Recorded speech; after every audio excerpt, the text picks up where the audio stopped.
أعوذ بالله من الشيطان الرجيم بسم الله الرحمن الرحيم الحمد لله رب العالمين ثم الصلاة والسلام على أشرف الأنبياء والمرسلين سيدنا ونبينا وحبيب قلوبنا وشفيع لذنوبنا وتبيب نفوسنا أبي القاسم محمد ثم الصلاة والسلام على أهل بيته الطيبين الطاهرين المعصومين المظلومين ولعنة الله على أعدائهم أجمعين إلى قيام يوم الدين وفقنا الله وإياكم بعلم وعمل صالح إن شاء الله.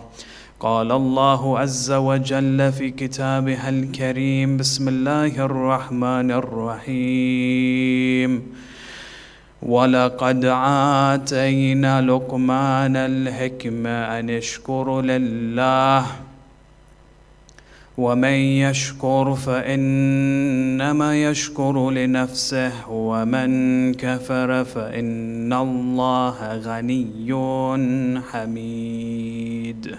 آمنا به صدق الله العلي العظيم.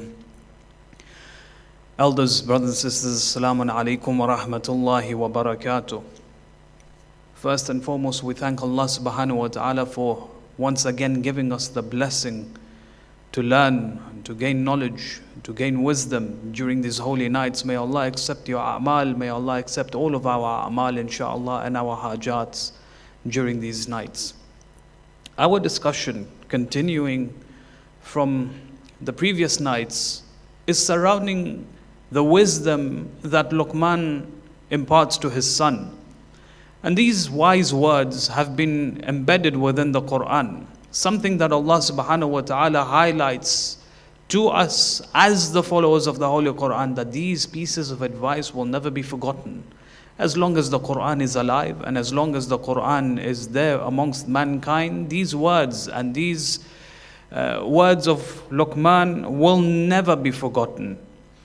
And our discussion therefore tonight is the concept of shukr that is mentioned within the verse that I have just recited, in which Allah subhanahu wa ta'ala says, وَلَقَدْ آتَيْنَا لُقْمَانَ الْحِكْمَةِ, and indeed we have given Luqman wisdom. And then immediately when he says that wisdom has been attributed to Luqman, Allah jumps to a new concept, and that is the concept of shukr. Allah subhanahu wa ta'ala says, أَنِشْكُرُ لِلَّهِ, and therefore be thankful towards Allah subhanahu wa ta'ala. A message that is given to the whole of mankind. Be thankful and engage with Allah subhanahu wa ta'ala with gratitude. فَمَن يَشْكُرْ, and the one وَمَن يَشْكُرْ, and the one who is grateful towards Allah subhanahu wa ta'ala, فَإِنَّمَا يَشْكُرُ لِنَفْسِهِ, he is indeed beneficial for himself. This act of being kind and grateful towards Allah subhanahu wa ta'ala, it goes back to the human being. And so the first point that we learn from this particular verse, the tafsir of this verse, is how Allah subhanahu wa ta'ala displays His qudrah, how He displays His majesty. He says, "O mankind, be grateful to your Lord.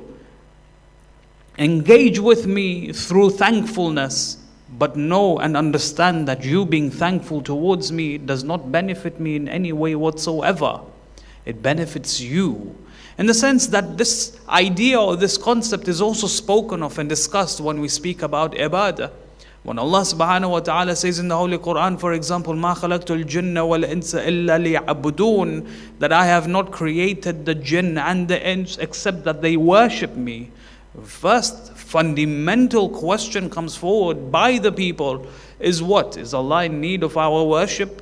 That He has created us just to turn towards Him and worship Him? No.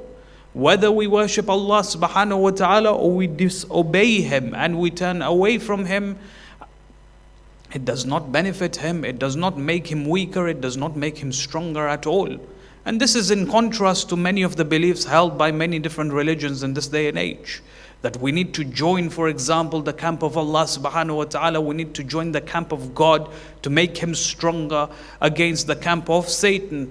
This idea, this philosophy is incorrect from the very roots of it, Allah, His majesty and His qudra is so far beyond our imagination that whether we worship Him or we turn away from Him, it does not affect His power whatsoever. And likewise here in this verse, whether we turn to Him in shukr or in gratitude, وَمَنْ كَفَرَ فَإِنَّ اللَّهَ غَنِيٌّ حَمِيدٌ. Whether we turn away from Him and we refuse to believe that He is the source of our blessings and that we should thank Him, Allah subhanahu wa ta'ala says, go ahead, it does not affect me in whatsoever. إِنَّ اللَّهَ غَنِيٌّ حَمِيدٌ. He is independent from His creation. And so that's the first point that we understand from the tafsir of this beautiful verse, that Allah, the way Allah displays His glory, the way Allah displays His majesty and His qudra, that He is not in need of us. Whether we thank Him or not, it does not affect Him whatsoever. The effect comes back to us. Now someone may ask a question, and the question is a very interesting question, phenomenal question. We find that there are ayats in the Holy Quran where Allah subhanahu wa ta'ala shows that He is grateful to the human being. For example, وَمَنْ تَتَوَّعَ خَيْرًا فَإِنَّ اللَّهَ شَاكِرٌ عَلِيمٌ. That the one who does good out of his own accord, Allah subhanahu wa ta'ala will turn towards this person, be thankful towards him, in gratitude towards him. Shakirun alim.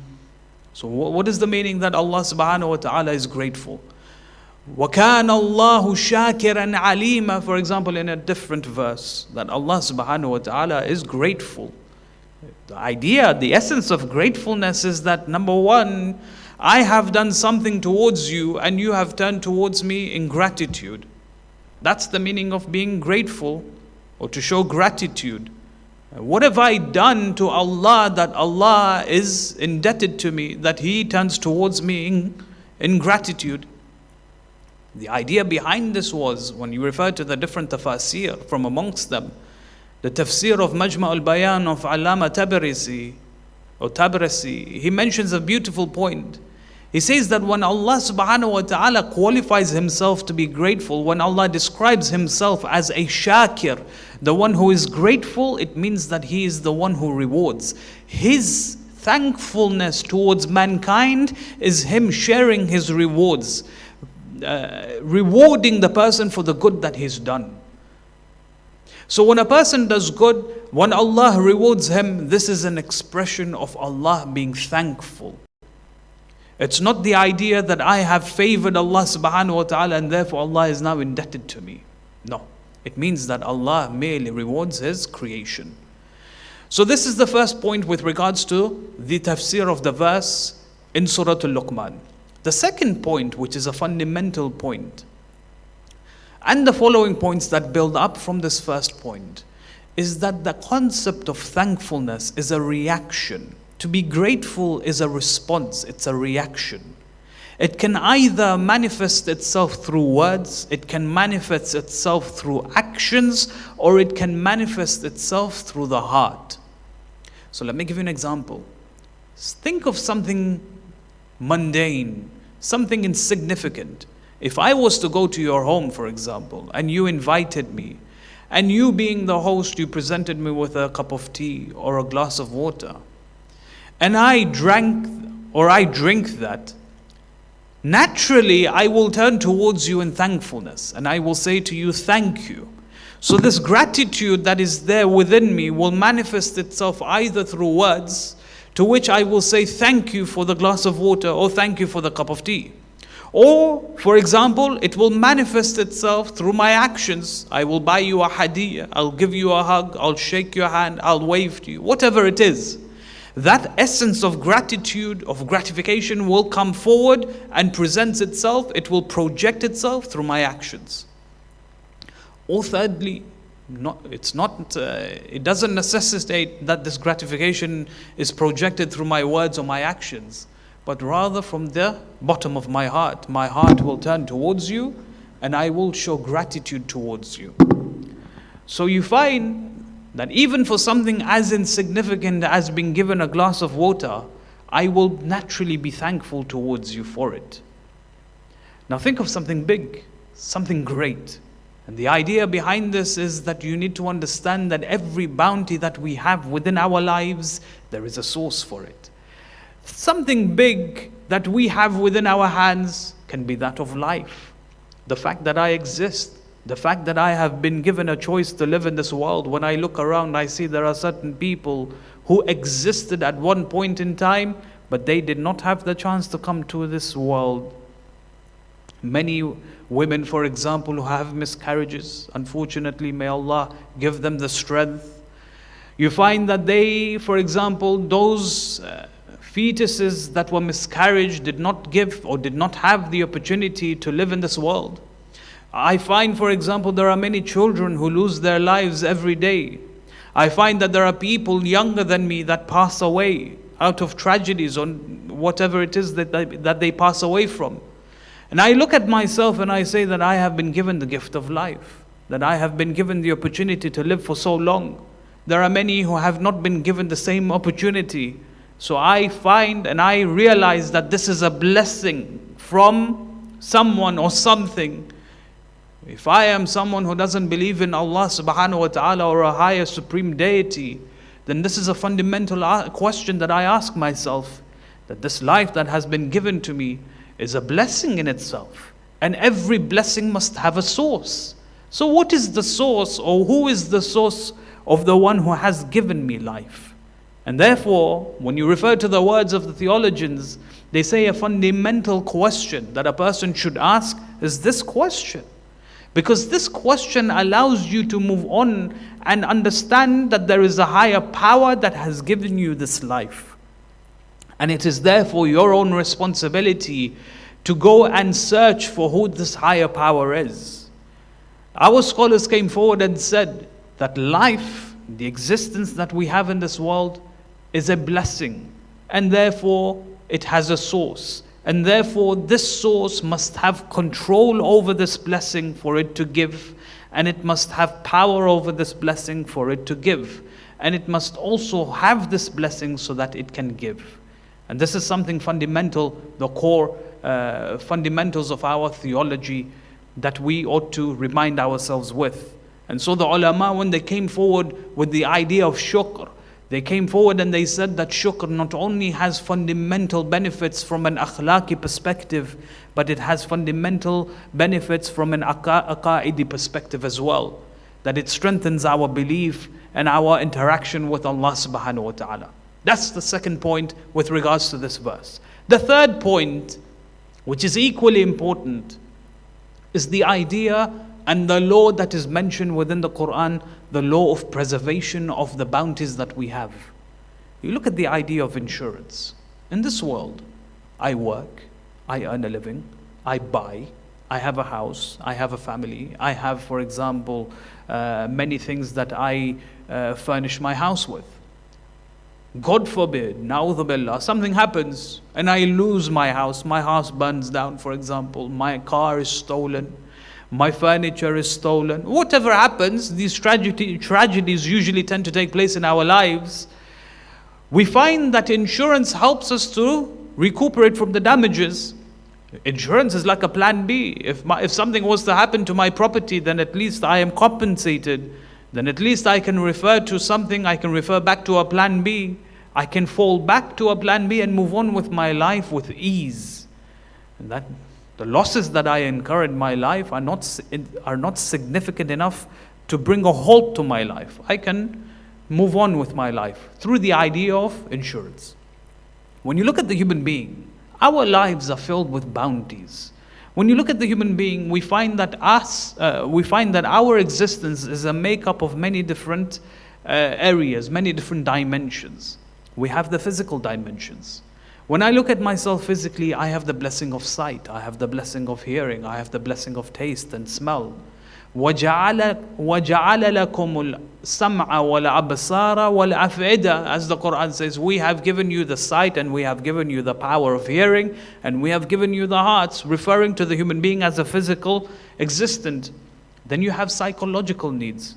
My psychological needs are met by you or met by my family or my friends. I have a need. To fulfill my need is a psychological need in itself.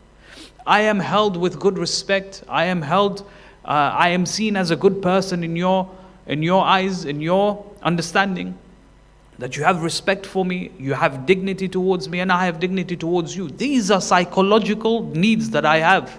Emotional needs, I am an emotional person as well, that I am able to express all these different types of emotions in my life, and I can interact with you through these emotions as well. That I build a strong relationship through these emotions. There's not a single human being on the face of this world that wakes up happy, that continues his day happy and goes to sleep happy. No, we as human beings were constantly fluctuating from one emotion to another. And this is a blessing in itself. This is a bounty. And likewise, we are spiritual beings, in the sense that I have the ability to gain knowledge and to gain wisdom and to understand, faham. All of these are spiritual bounties that I have. When I realize that every dimension of my life has bounties, the thought of these bounties being taken away from me is a very discomforting thought in itself. At times when I see that my life is full of blessings, any one of these blessings can be taken away from me. The thought of me losing my family or someone close to me, the thought of me losing my wealth or my house or my car, it's a discomforting thought in itself. It's very uncomfortable for me. It can take my mind to very dark places. So I try and find a plan B to fall back on, and that is to try and understand, to try and realize how I can preserve these bounties that I have in my life. Allah subhanahu wa ta'ala in the verse of the Holy Quran, fundamental verse, comes forward and explains. He says, لَإِن شَكَرْتُمْ لَأَزِيدَنَّكُمْ. If you are thankful to the blessings that you have, لَأَزِيدَنَّكُمْ, I will preserve them for you. Preserve them? No! I will increase them for you. And all it requires is that we turn to Allah and we thank Allah subhanahu wa ta'ala for the blessings that we have. But then he also comes forward and he says, وَلَئِن كَفَرْتُمْ إِنَّ عَذَابِي لَشَدِيدٌ. But if however you are ungrateful towards me, then these blessings will be removed from you. Imam al-Radha in a fascinating hadith, he says, أَسْرَعُ الذُّنُوبِ عُقُوبَةً كُفْرَانًا نِعْمَةً.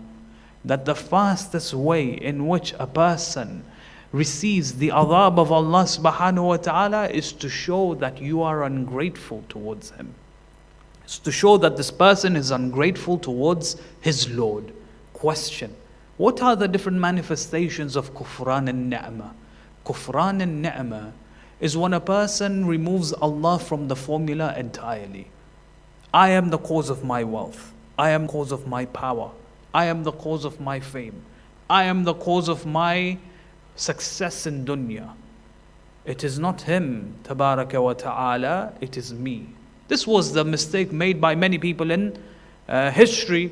When Fir'aun came forward and he said, Ana rabbukum al-a'la, the idea behind this was that he was the source of all of his power and might, not Allah subhanahu wa ta'ala. And Allah humiliates him in the most wicked of ways. You find, for example, one of the manifestations of kufran and ni'mah is that I have so many ni'mat in my life, but when a misfortune comes towards me, I focus my entire attention towards that fortune. I forget about the ni'mat that Allah has given me. At times, there are certain ni'mat that Allah hasn't given me, so I focus my entire attention on what Allah hasn't given me compared to what Allah has given me. This is kufran and ni'mah. Another manifestation, the idea behind this was a person counts his misfortunes, but he forgets his blessings. Another concept of another manifestation of kufran and ni'mah is that Allah has given you ni'mah, but you fail to share it with others. Allah has given you wealth, but you fail to share it with others, those who are in need of this ni'mah. This is one of the manifestations of kufran and ni'mah. Allah has given you knowledge, but you fail or you refuse to share this knowledge with people. Yes? So you find that kufran and ni'mah, when you refer to the tafasir, it has many different dimensions. And we ought to remind ourselves what these different manifestations are, so we do not become those who actively engage in being ingrateful towards Allah subhanahu wa ta'ala, being ungrateful towards Rabbul Alameen. And finally, the fourth point that we learn from this verse, it's again a fundamental point. Look at the way Allah subhanahu wa ta'ala expresses himself in this verse. He says, وَمَن يَشْكُرْ, the one who is constantly thanking him. That Allah deserves to be constantly thanked every second of the day, every minute of the day, every day. Allah deserves to be thanked. Why? When Allah subhanahu wa ta'ala spoke with Nabi Musa, He said, Musa, thank me the way I ought to be thanked. Musa says, Ya Allah, how can I thank you the way you deserve to be thanked? Because when I express my gratitude towards you, that in itself requires a thanks. Every second that we are given in this world, the opportunity we are given to enjoy the blessings that we have is a chance for us to turn to Allah subhanahu wa ta'ala and thank Him for it. Allah deserves to be thanked for every second that we live in this world. But then Allah subhanahu wa ta'ala changes the tone completely. He says in the first part of the verse, He says, وَمَن يَشْكُرْ, the one who constantly thanks. This is a present tense verb that's been expressed. But then in the second part of the verse, He says, وَمَن كَفَرَ, it changes to a past tense. The one who shows ingratitude just once. All this person has to do is be ungrateful once in his life, and he will be guilty for the crimes of being ungrateful towards Allah. Allah will see this person liable. Allah will see this person being worthy of his ni'mah being taken away from him. And so, therefore, a person who thanks Allah for 20 years, 30 years in his life, if only once he shows ingratitude towards Allah, it is very much easy for Allah to remove the blessings that He has given this person in his life. And we safeguard ourselves from the crimes of being ungrateful towards Him, Rabbal Alameen, and to turn towards Him in gratitude and to thank Him and to constantly thank Him for the blessings that He has given us. We pray to Allah subhanahu wa ta'ala to give us more opportunities in our world, in our lives, to be grateful towards Him, to remind us and to remind ourselves of the blessings that He has given us. وآخر الدعوان الحمد لله رب العالمين وصلى اللهم على محمد وآله الطيبين الطاهرين.